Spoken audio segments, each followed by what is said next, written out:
All right, man, let's talk about the Detroit Lions real quick before we do go live. I'm going to start setting it up. Make sure you hit that subscribe button, bell icon button, share the video, and also check out Detroit Lions Talk playlist for more videos like this. If you do miss the live stream, check out the live stream one-on-one playlist. I'm going to try to start putting it on the lives on Spotify and stuff of that nature, so work on that hopefully tonight or in the morning. Let's get to it. But the Lions play zone, and I'll put it on the screen. They play zone over 80% of the time in week 1 and week 2. I mean, man. They played man 81% of the time week 1, 82 I think week 2. This week they played man 55.6% of the time yesterday versus the Cardinals, and obviously they played zone 44.4% of the time I believe it was yesterday versus Cardinals. I'm gonna tell you why they played zone and why they should have been playing zone at least all 3 weeks more. All right, when you playing man, everybody from unless they blitzing. From the back end, I mean, everything behind the D-line, the linebackers and corners and safeties and all that. When you playing man, they got their back turned towards the quarterback. Now in today's NFL, look at the quarterbacks you played: Trubisky, Aaron Rodgers, and Kyler Murray. They all can move. So when you playing man and you ain't sending no pressure behind man, it's really a death sentence versus a mobile quarterback or a quarterback that could buy some time. Okay, and with man, you don't have to be as accurate as you do with zone most of the time neither. You know, because guess what? The defender, how they playing man, one-on-one, and I don't know if they robbing or they playing single high or they double two safeties high. I don't know what they playing. But when you playing man-to-man, that corner 9 times out of 10, you know, what they teach them to do is they read the receiver's face to know when the ball is coming in. So when they read that receiver and that receiver puts his hands out, then they got to play the ball. So when you a man, you got your back turned towards the quarterback. And you playing the man. That's why it's called man. When you playing zone, you playing the area. So you really following the quarterback's eyes. The quarterback eyes go that way. You know he looking that way. Quarterback eyes go that way. He looking down the middle. You know which way he going. So really in zone, you're just reading and reacting to the quarterback. The downside to man is when you playing a mobile quarterback, if he take off, now you got to turn around and try to get him. That's pretty much the downside. When you playing man, how they play it with no pressure coming, no blitzing, you know, you're going to get toe up. You know, even if you got 2 safeties, you know, and a guy is let's say a guy in the slot is running a corner route. That safety, he can look that safety off. He got that safety looking towards the corner route. That safety that's that way, don't go that way. You know what I'm saying? So now, if he take the corner route, I can't show it on the screen. I wish I could. He take the corner. Let's say you got your receiver, your main receiver to the left. He running a post. So if he run the corner and the safety go at the corner, he runs the post. Post don't be open unless that other safety can react. And if that other safety do try to react, that's not his job. His job is really to, if they split, take that other half of the field. So really, man without no pressure is tough. Because really, you know, it's just so many ways you can beat man even with too high. Now, if you got somebody robbing, then really he's trying to take the middle of the field away in the man.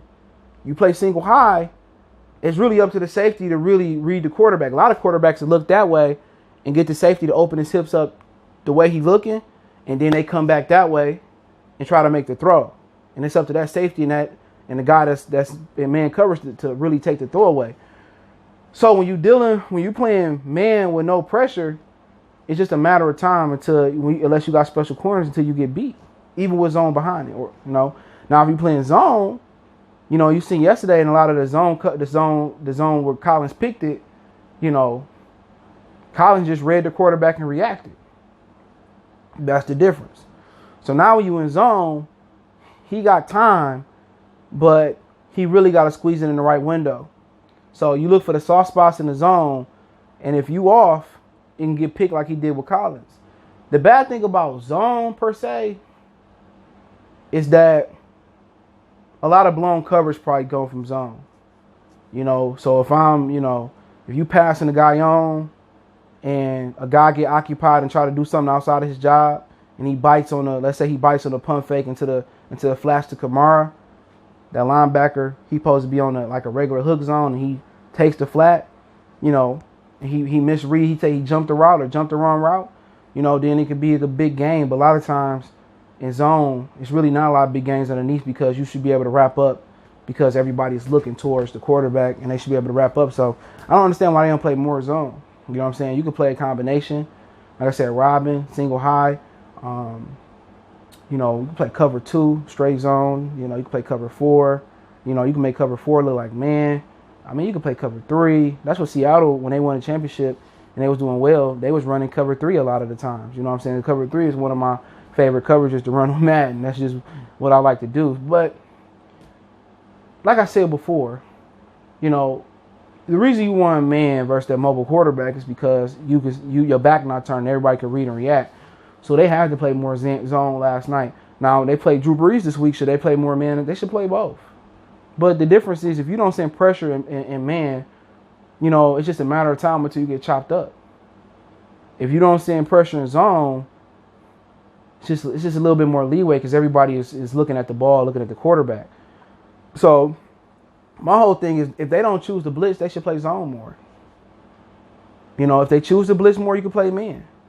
And that means, you know, if your defenders or your cornerbacks and linebackers is up there at the line of scrimmage and they challenging the receiver and Drew Brees, you know, try to, you know, throw the ball off platform, that means it's a good chance he's going to throw a bad throw.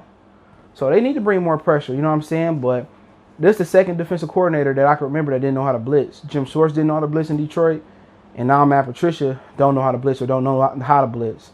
So we don't really know. But Terrell Austin knew how to blitz, and he was the best defensive coordinator we had in a long time. But no, it's not real shocking to me that they play more. They play more zone. It played more zone. It wasn't shocking to me because they had a mobile quarterback. Had they played that versus Trubisky more, you know, maybe they had an opportunity to win. But you know, zone is just doing your job and knowing your responsibility. You know, and passing and just doing it the right way. You know, it's really a bend, no break type of defense, kind of. But you got to mix it up. And Patricia, no matter whether you play man or zone or combination coverage, you got to blitz more. It's just simple as what it is. You know, you got to blitz more. But, you know, it doesn't shock me they play more zone. I'm going to keep saying that because they had a mobile quarterback. So next week they got a pocket quarterback. So let's see where they kind of do more. But you facing the same type of limitations from a quarterback you faced last week. He's short. So really what you want to do is bring pressure up the middle and push the pocket up the middle. You know what I'm saying? Good thing about Drew Brees, he's mobile in the pocket. But if you bring it in his face, you know, he can't make throws and then he got to throw the ball away or he got to roll out. But we'll see what the game plan is next week. We'll be going live hopefully in a minute before this Monday night game come on. Don't forget we on Facebook, Instagram, Twitter. You can reach out if you have a business question, inquiry, sponsorship, video request. Keep sharing the videos. Want to make a donation to the channel? Cash App at CJ Good 313. PayPal link in the description. Appreciate the love and support. One time for the one time we gone.